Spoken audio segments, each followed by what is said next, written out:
Those of you that are working on an HP computer, you're gonna have to delete Post Malone's background a different way. So to do that, just copy and paste Post Malone's image into Photoshop, and then you're gonna unclick the background layer, and you'll grab the eraser tool and start erasing the background. Just kind of briefly go over and get the bigger areas. When you get closer to the hair, I will show you the next step. Try not to cut any of his clothing or his hair. Try and make it as smooth and even as possible. That majority of my background is erased. What I'm gonna do is take the magnifying glass and make sure it's on the plus so that we can zoom in.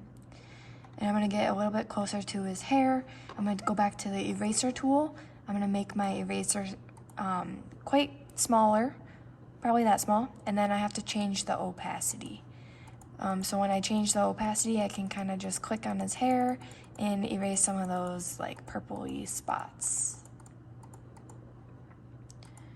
You might want to change the opacity even lower so that the hair looks more realistic. Alright, and then after you erased it, cleaned up those areas, made your eraser tool less opacity, then you can zoom out. After you zoom out, you will go to Google and find a background image. I'm going to choose this one here, and I'm just going to copy it. Then I'm going to go back to Photoshop, and I'm going to go to Image. No, I'm going to go to Edit and Paste.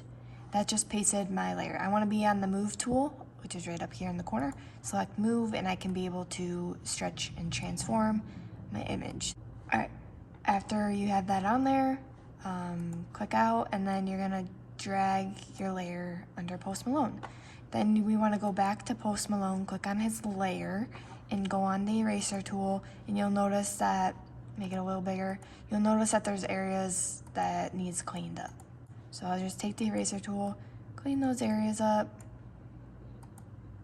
and try and make it look as realistic as possible.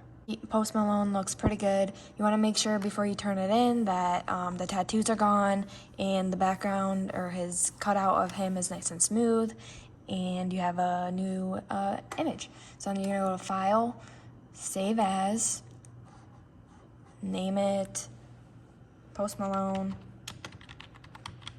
last name, right? And then you're going to save it as a JPEG file. JPEG is your finished image. JPEG is your finished image that you're going to turn into Google Classroom assignment tab so that it can be graded. Save. Click OK, and you're done.